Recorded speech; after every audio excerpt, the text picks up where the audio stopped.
Welcome to the Industry Angel Podcast. We hear from the best business minds across the globe. Entrepreneurs, social influencers, marketing mavens, and sales rock stars. We've got them all. Here comes your weekly dose of inspiration with your host, Ian Farah. Welcome to episode 117 of the Industry Angel.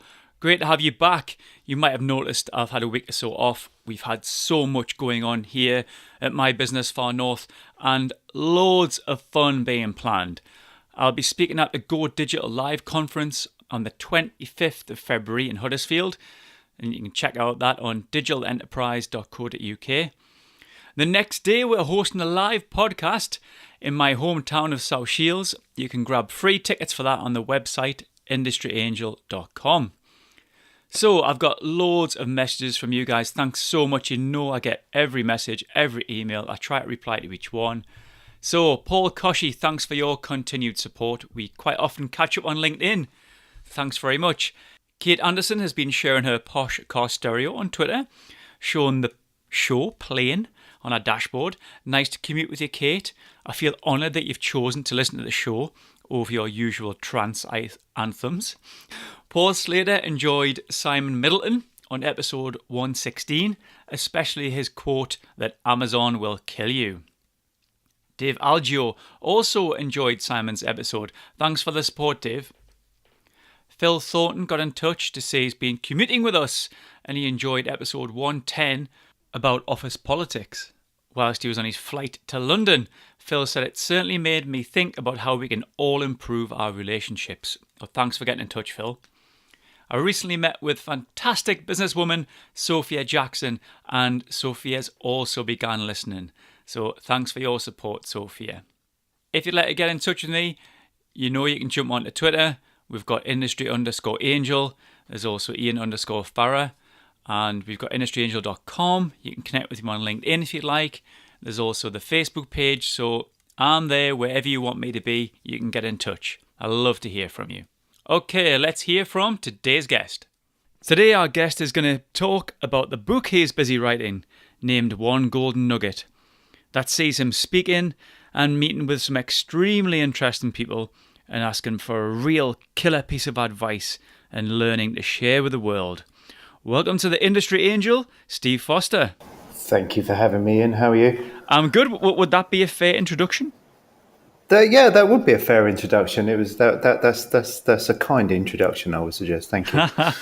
so that's the reason we're here today. It's all about this One Golden Nugget book, which sees you meeting with business leaders, entrepreneurs, that kind of thing.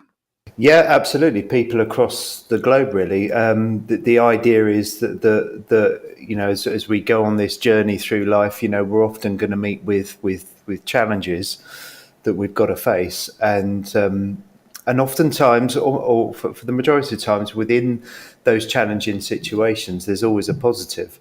But that positive necessarily doesn't come to the front until the time has elapsed a bit, and you can look back on that situation and actually say, my God, that taught me that lesson, that situation that I thought was terrible and I thought was the worst thing that ever happened to me, actually had a gift within it. You're dead right. I'm sure everybody is nodding. Yeah, no, exactly. And this is the beautiful thing. Everyone has a story to tell. And sometimes I think if you're a business owner, or you're anybody, you sit there sometimes and think, how am I going to get out of this one? And the answers are already there. There's already somebody that's been through that situation and you can learn from them. And the reason I did the book was really my own 28 years of being in business and done many, many things and failed temporarily so many times it wasn't good for me, and I kept relearning the lesson, because life has this habit of, if you don't learn the lesson, it repeats again. So I would get the lesson over and over and over again. And I thought, well, this is ridiculous. I'll start asking other people about, the experiences they've been through, and everyone was the same, really. Everyone had been through chaos at some point in their life, and they had to pick themselves up. So that's why I started on the journey of One Golden Nugget. It was down to trying to fix myself, really, which I'm still doing. No, it's interesting. You're so open and honest, especially on the website. I'm dying to know some golden nuggets that you've learned across this journey. But I really want to get to know Steve because, as I say, I looked at your website text, and you're an extremely humble guy. You talk a lot about failure with like a real open, honest, sort of relatable voice about your journey. So, would you mind winding it back for us, Steve, and just talking a little bit about where this all started? Well, I was 19 and I was working at Barclays Bank, and I had an absolute desire to go and do something with my life, and I thought this is just not for me. So I read a book about how to make money from the music business, and within the book there was this idea that you could buy 4 cassette decks, and start running cassette tapes off for local bands. Back when we had tapes. I thought that sounds like a good idea. I can do that. So my dad lent me £1,000, and then the Prince's Trust lent me £5,000. I was one of their first startup businesses back in 1990, and within like four years, I was doing 500,000 cassettes a month, and I'd become one of the Prince's Trust's kind of spotlight businesses, and then it kind of moved on from there. I went into the rave scene and started promoting dance events called Dreamscape, which pretty much started the dance scene back in the 90s. And I just stumbled my way into that, and then I was doing many other things, and I built an empire. By the time I was 26, I'd had over some points 200 people working for me, and was a huge thing. And at 26, that's kind of, I look back now and go, my God, well done, mate. You really took it on at such an early age, and respect to you for doing that, because there's not many 26-year-olds that go on that journey. And it was really just, it wasn't that I had any gift or anything. It was just, I just wanted to do something with my life, and then by the time I got to 30, I'd lost the entire lot, and I was completely broke and on my arse. And I thought I need to teach myself humility, so I went and became a cleaner in a factory, sweeping floors and cleaning toilets. And it's very difficult when you've had millions of pounds flowing towards you, and the lifestyle that creates, and of course, being a young guy, that kind of does fester a bit of ego, because you haven't got any comparison at that point in your life and you think, well, I must be amazing. Truth is, you're not amazing. You just worked hard, and you got some lucky breaks. So at 31 or whenever it was, to have to go and do that was incredibly humbling, and I learned some great life lessons from it. So, and then it was like, well, what do I do now? I'm kind of washed up at 31. Sure. So it was like, well, I'll go and reinvent myself again. So I became a songwriter, and signed for Sony BMG, and then was writing songs for artists. And then eventually that turned into working around X Factor and managing some of the acts and being around that type of thing. And life has this thing where it just seems to open up one door after the other, and some doors are shut, obviously, but a lot, others open, and this path kind of develops, and that's what happened to me. I went from one thing to the next, and then I got in business with Duncan Bannatyne, and I didn't go on Dragon's Den. I met him at an OK magazine party I was involved with X Factor. Set up a business with him, and that was horrendous, and that lasted 6 months and taught me horrendous. It was horrendous. I spent most of the time talking to his lawyer. Okay. But to be fair, if I look back in hindsight, I actually wasn't good enough at that point to deliver what he was after in terms of the business relationship. I can't just say it was Duncan Bannatyne was a horrible man to be in business with. I wasn't good enough, if I look back on that.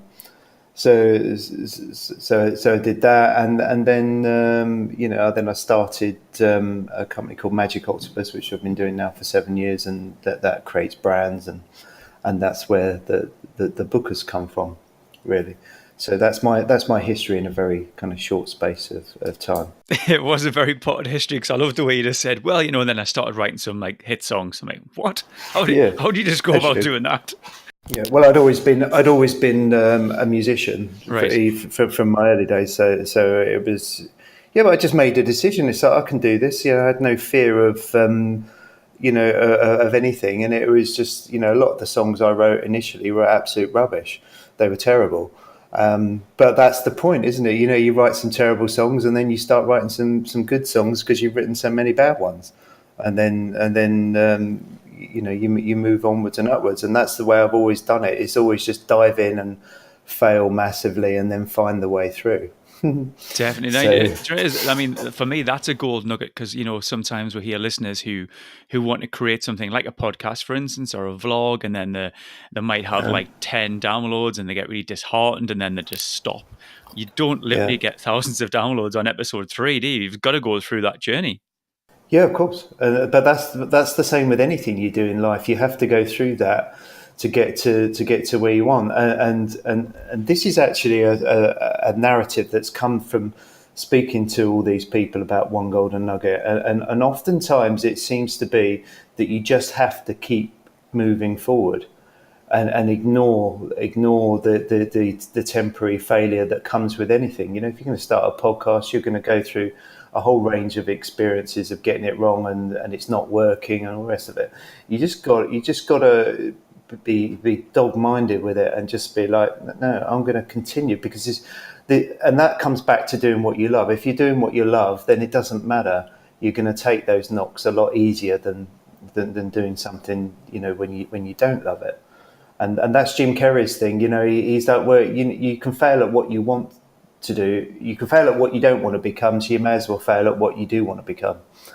And I think that's so true. I think no matter what you're doing in life, and what I've discovered from One Golden Nugget is, first of all, do what you love. The rest is irrelevant because that's how you should spend your days. And then if you get a bit of success from it, then happy. That's all good, but it's not a guaranteed thing. So just doing what you love is, and if you love to do podcasts like you do, then fantastic. What a great thing to do. You're not really focused on the fruit of success. You're just enjoying the process of doing the podcast. Yeah, that's a really good point. I see, I mean, not getting too much into the podcasting subject, but I do see a lot of other podcasts, and it's like, right, how do we monetize it? Let's get a load of ads in there. And actually, if you just forget about that, the monetization might come through, I don't know, brand awareness or your consultancy business, or you might have a book that might sell or whatever. But quite often people are trying to monetize things really quickly on like episode 10 when they haven't even got a tribe. Yeah, no, it doesn't work, and it is really just about doing it of the love of it. Yeah, and a lot of these big businesses that I've spoken to, very successful people, it's just they're just doing what they love. So their business is then a reflection of themselves, because it's tough out there. When I first started in business and I had a fax machine back in 1990, nothing was transparent.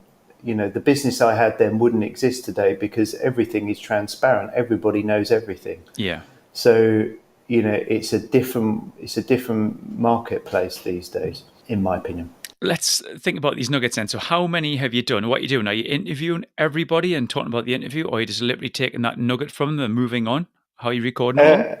Yeah, no, it varies. From some people I'm doing interviews on the telephone, and I've done about probably 150 interviews so far on the phone, which is amazing because I get to ask these people all sorts of stuff and learn. So we've done those. I've done face-to-face ones as well. I was in San Francisco last week interviewing some of the big tech companies. I went over there and did that, and then we got people sending their nuggets in. So they're to be honest, they're pouring in, and it's an absolute joy to see. And one of the unseen benefits of these nuggets is that somebody can read a nugget and it can shift them. So I interviewed a guy called Max that owns Ad Espresso last week, and his nugget was fear of rejection, not being afraid of hearing a no. So that's a guy who's built a multi-million-dollar empire with Ad Espresso. They've just sold it to Hootsuite. And he had a fear of rejection, a fear of hearing the word no. So that's massively refreshing when you listen to that and you think, actually, he's the same as I am. My little start there, and this is the guy who's built a multi-million-pound business, and he didn't like hearing a no, but he got through it. He just faced it. So somebody then reading that nugget might think, actually, do you know what? I'm just going to go for it, and I'm going to deal with the no's, and I'm going to have to emotionally grow up to take that rejection, because that's what it is. It's about mental toughness. So somebody reading that nugget, that can shift their day, and if it shifts their day by a little tiny bit, it can shift their entire life, because over a period of time they become a different person, because they've taken that course. It's like you take a 1 degree turn, and over time that's going to lead you to a completely different place. So that's been the unseen benefit of these nuggets. They have a massive effect on people. And have you got a target for how many nuggets that you want to achieve? I haven't, to be fair. We're going to try and finish the book next month, and then we're just going to go straight on to book 2, because there's so much wealth of knowledge out there, which is a beautiful thing. Because if you have a problem, then hopefully you can look at the nuggets, or get into the book or whatever, and the answer's there. And that's true in life. The solution's always in a book somewhere. So how do you reach the end? And what is the end of book 1 and the start of book 2? Where's it at? The end of book 1. It's a good question. The end of book 1 will come when we've got enough nuggets for the book, and there's none I want to take out, and we're close to that point now. Yeah. And then we'll just go straight on to book 2, because why not? No. I'm writing a book at the moment. It's 101 ways to volunteer. So basically, I'm volunteering my time 101 times, and after each one, I'm just kind of writing like a short sort of blog style synopsis of it. What was the impact? What did I learn? Who did I meet? That sort of stuff. Yeah. But I know it's so the target is 101, and I know that's probably going to take us a couple of years. Well, even though I said I'd try to do it in a year, but that's like 2 a week. It's impossible. But that's the target, and that's my cutoff. So yeah, that was my question to you: is what is your cutoff? When do you feel like you've got enough to fill that book? It's just content, I guess. Yeah, it's pretty much there. But the beauty of the nuggets is you can have the same nugget told in multiple ways, and the thing is that will resonate with somebody on some level. Because oftentimes when we look at something, we see what we see into it, not necessarily what's there, because our brains are wired up a certain way. So I might read one nugget and it doesn't mean anything. It's slightly twisted in another way, where from someone else's point of view, it's the same thing, but slightly different. And then that's going to resonate with me. So some of the nuggets are similar, but they're always different. So, and I'm hoping that somebody, wanting to get into business, or that, they want to start their career or whatever it is, can read the book and actually get massive benefit from it. And if you're already in business, if you're having a tough day, and this is the thing about me, I try and be completely honest, business is not easy. And oftentimes as business owners, we sit there and it's like, you think, shit, how am I going to get through this? And hopefully they can read the book and get some inspiration that somebody else has already been through that situation. And oftentimes most people have. There's not been anybody I haven't spoken to that hasn't had a good slapping at some point. Yeah, I totally agree. So when you talk, that's life. Yeah, of course it is. You're dead right. You're dead right. It's a real roller coaster. And what's interesting enough, you don't actually know tomorrow. It could be creating an absolute storm that you just never saw coming at all, and you just never know what's going to happen. So I think often someone just texted me earlier on there, literally 10 minutes ago, and just said you only live once. I mean, we know this, but quite often we forget that, and we worry about stuff, and we some of the things that are bothering us now, in 2 weeks' time there'll be absolutely nothing. Stuff will just change quite quickly. Yeah, it's like the clouds, the problems of life come and go. Yeah, like clouds, and to be fair, there isn't probably a problem you haven't overcome. If you're sat there today, all of those problems that have come at some point, you've got through them because you're sat there now. Yeah, there's no other way to do it, is there? You've got to get through it. Yeah, well, problems are a part of life, I believe. And I've learned this from the book that we're here to solve problems. And they're part of life. So don't wish it was easier. Wish you were better. That's a great phrase. Yeah, cool. It's that problem arise. Deal with it, attack it. And the trouble is, if you then go and hide under the duvet and try and run away from the problem gets bigger and it just won't go away. So you've got to face it, which is another key learning from the book. You have to face those problems and those fears, and that can be challenging. I know myself at times. I just don't want to deal with this. Yeah. Whatever that problem is, I just please take it away. Yeah. But it won't, and no one's coming to save you. If your problems are your unique problems, and you've got to face and deal with them, and no one's going to come along with a magic wand and solve it for you. Yeah, no burying and your this head. is not just me. This is everybody. We've all got this weird thing we call life. We're put on this planet with no instruction manual, and we're thrust into it, and it's like, well, that's what you've got to do. You've got to solve problems, and it's fun. There's nothing better than actually looking back and going, actually, I nailed that. I sorted that out.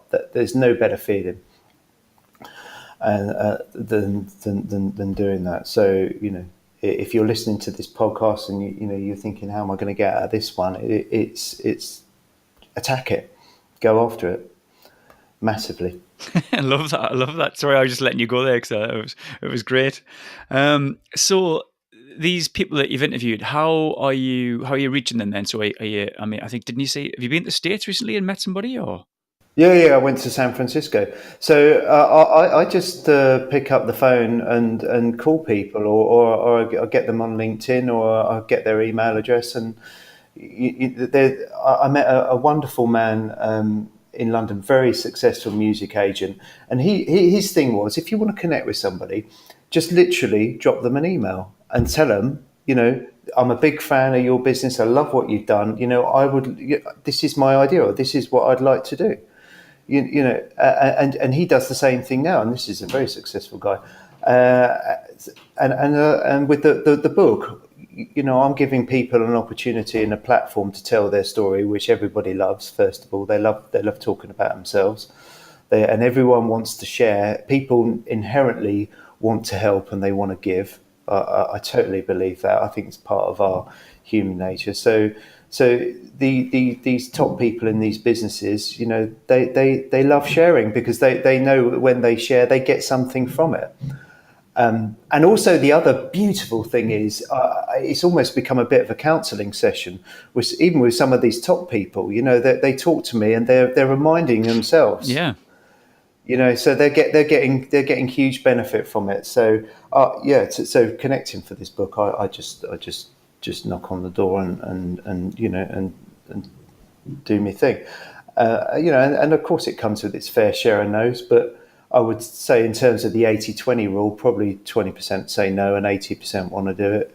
People want to give, and if you don't want to do it, that's cool. I would imagine you get referrals as well, though. If you're speaking to somebody, they'll say, you know who you need to speak to? It's Jimmy down the road. I'll put him in touch with you. Do you know what? This is a great story. This is the power of One Golden Nugget. I was speaking to this guy in Memphis, of all places, and he owns a company called headsets.com. And he gave me his nugget and he said, you need to speak to Robert Carter. And I was, who's Robert Carter? He goes, he's the executive vice president of FedEx. And I was like, you know him, do you? And he was like, yeah, I know Robert. Anyway, so Robert gave me his nugget, which, by the way, was his nugget was work hard, lead a balanced life, and have an undying respect for people. And that was the head of FedEx. And that came from another guy. So, yeah, it has this ripple effect where then people are like, oh, you must speak to him, must speak to them. And to be fair, I just adore listening to people and their advice, because it's a great thing in life that everybody can teach you something. And so I've been talking to CEOs, vice presidents of, like FedEx, and I've been talking to a guy that owns a consultancy business just on his own. As a one-man band thing. But, his nugget is no better or worse than the guy that's running FedEx. because it might just be that information I need at that time, to teach me something. So everybody can teach you something. 100%. And what does success mean to one is different to others. I mean, that person who's running his one person consultancy, he probably doesn't want to be the vice president of FedEx. He's quite happy doing that. No. So that shouldn't be a measure of success, really. Totally, absolutely. I mean, I wouldn't want to run FedEx. I couldn't think of anything worse. Yeah, exactly. Can you imagine? No, please no. Tens and tens of thousands of employees, and you're absolutely right. And that's a key point, that with success, and this has been another thread with the Nuggets, is you need to define what success is for you, and not listen to what people think it should be for you. For me, success has always meant that I can get up and do what I want to do all day. That's all I'm interested in. I've never worked for anybody since I was a teenager. I'm only interested in getting up and doing what I want to do all day long. And if I can do that, then I'm successful. Money comes and goes, and it's a byproduct of success. But as long as I can do what I want to do. Yeah, I think we sound like we could be unemployable now, Steve. I'm totally unemployable. Nobody will ever employ me. It's like, I want to go to hot yoga at 9 a.m. I can't turn up to the office. It's funny. I was interviewing for a board last week. I did a day for them, and they were interviewing for a real senior member of staff. And I had to wear a tie, and I hadn't worn a tie forever. I was like, so I got there, and everyone's in ties. I'm like, oh no! And I got the emergency one out the car. I just felt an absolute fraud. You have an emergency tie in the car. Sounds like something from Dumb and Dumber. Yeah, it was a real big old-fashioned kipper tie. Yeah, well, mine are reserved for funerals and weddings. I think that's the only time I get a tie out. But some people like wearing a tie, and that's okay. We're all here for our own experience, and just not for me. So yeah.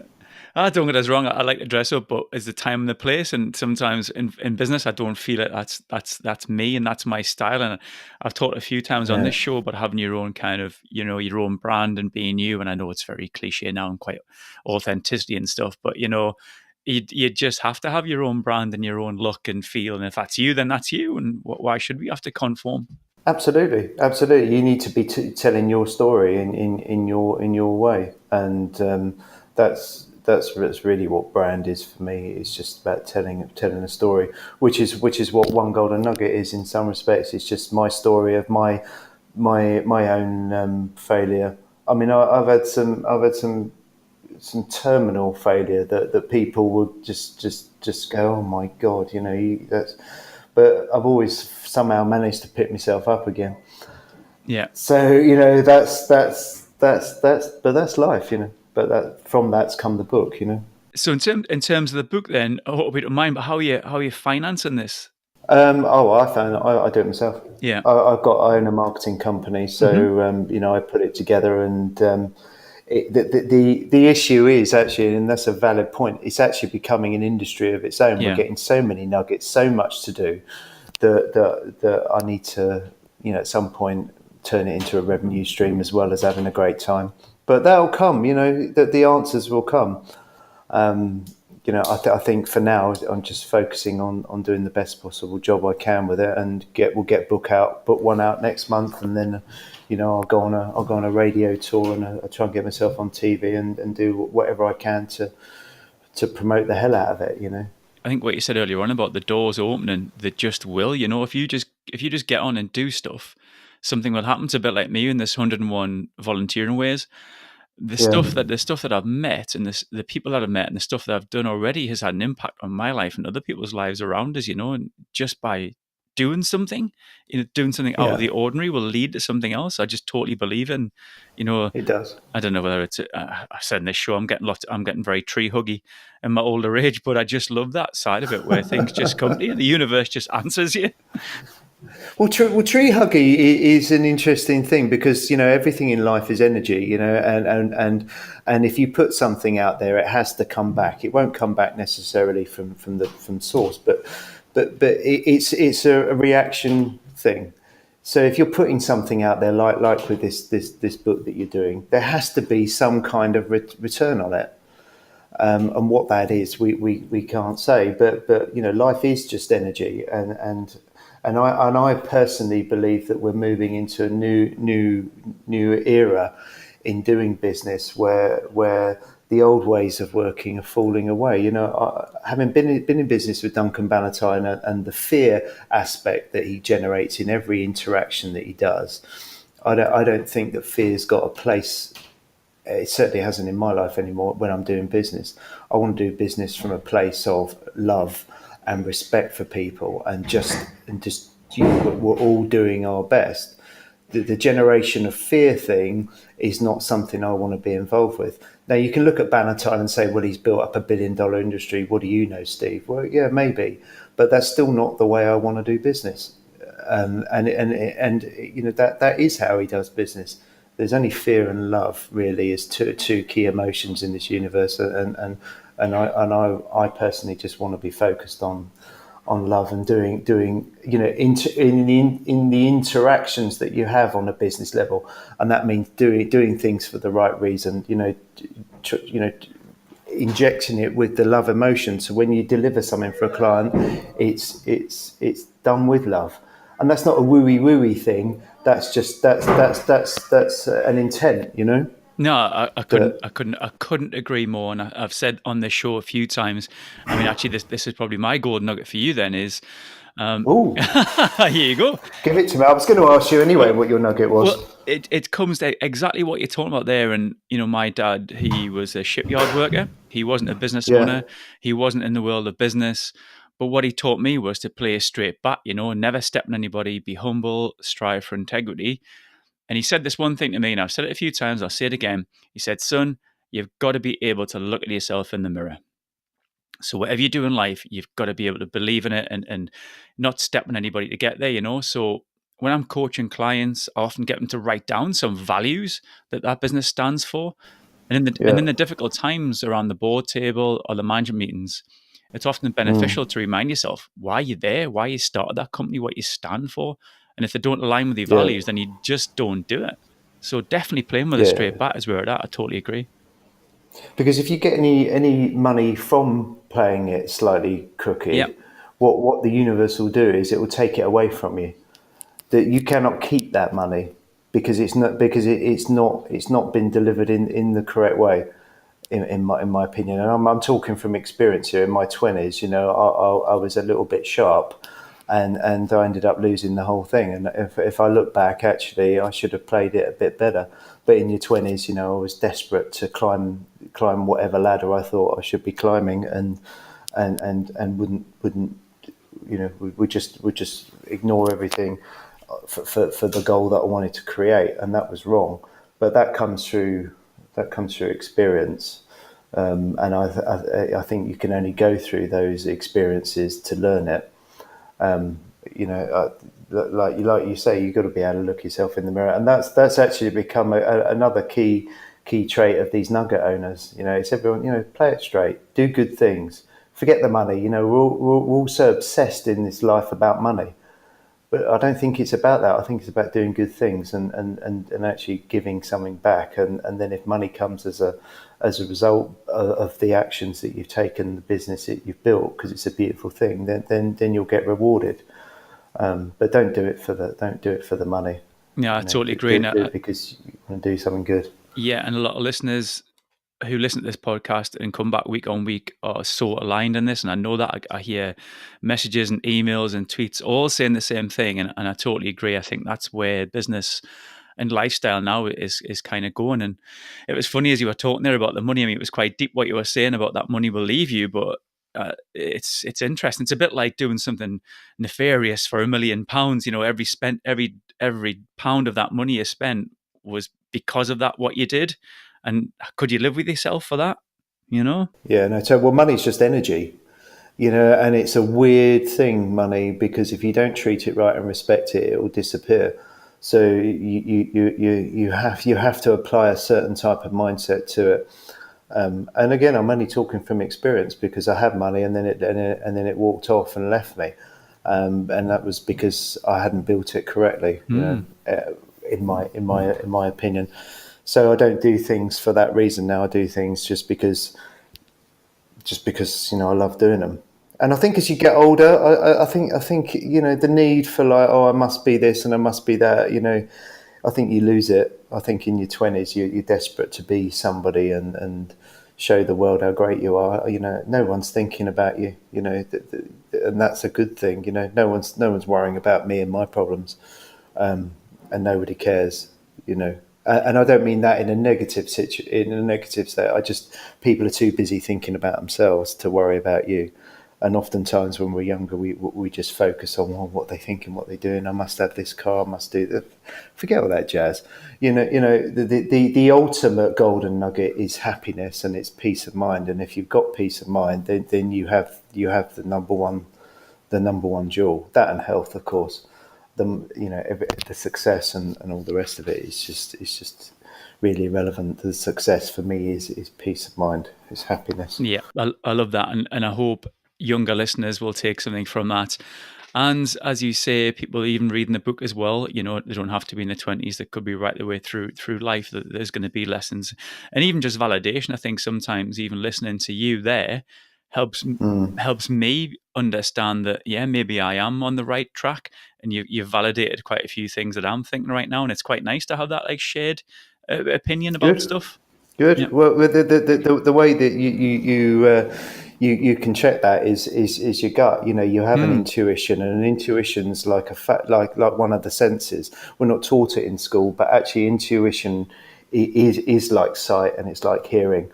So listen to the silence. Go into the silence. If you meditate or you do any of those things, go into the silence and ask for signs and ask for what path you should be on, and you'll get it. And we all know when we're not doing something right that's not aligned with our purpose for being here on this planet. It doesn't feel right. And so when you don't feel good about something, that's life giving you a signpost. So you like with what you're doing, in your books and podcasts, it feels right. So you're on the right path. And none of us, nobody else can judge you and say, actually, you shouldn't be doing that podcast, or you shouldn't be doing that book, or you shouldn't be building that business. None of their goddamn business. It's about what you want to do and how you feel.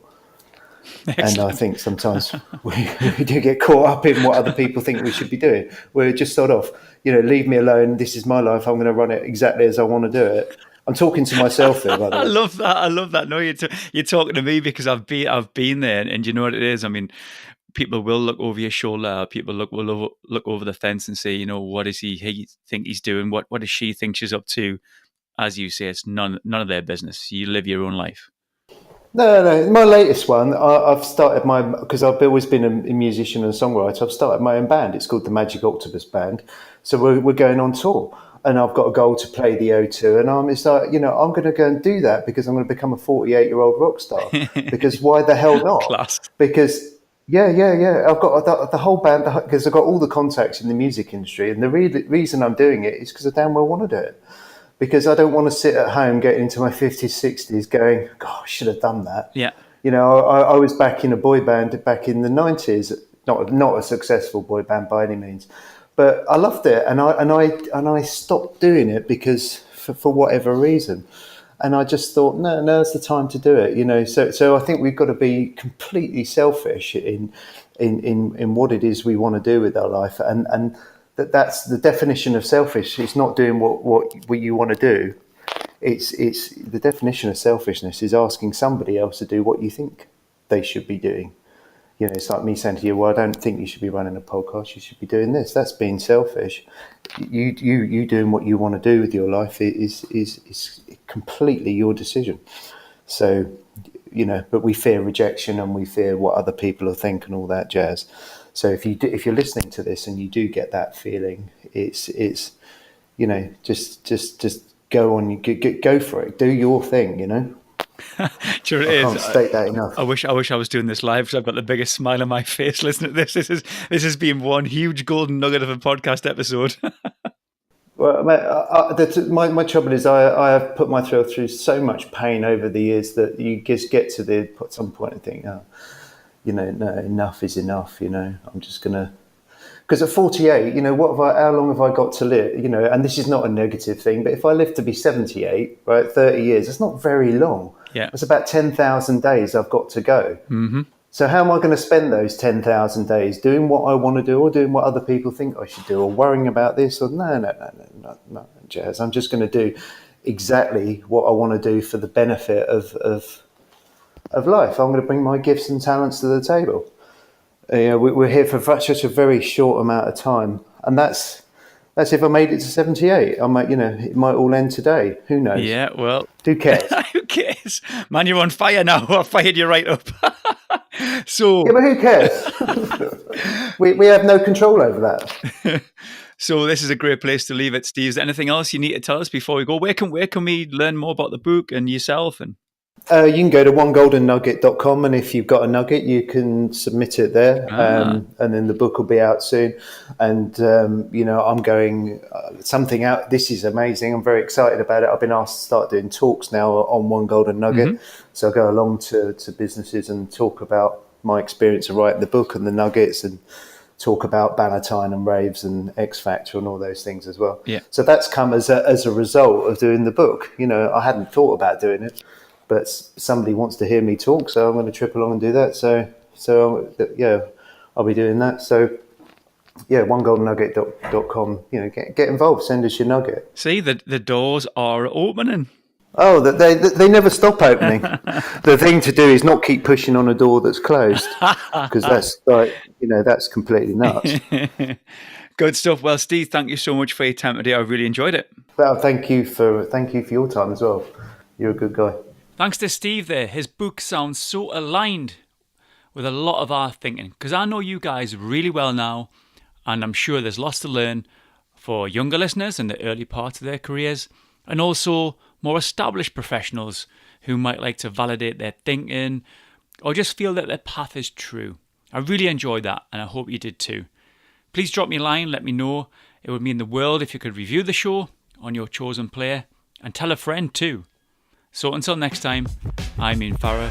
This is the Industry Angel. Thanks for listening.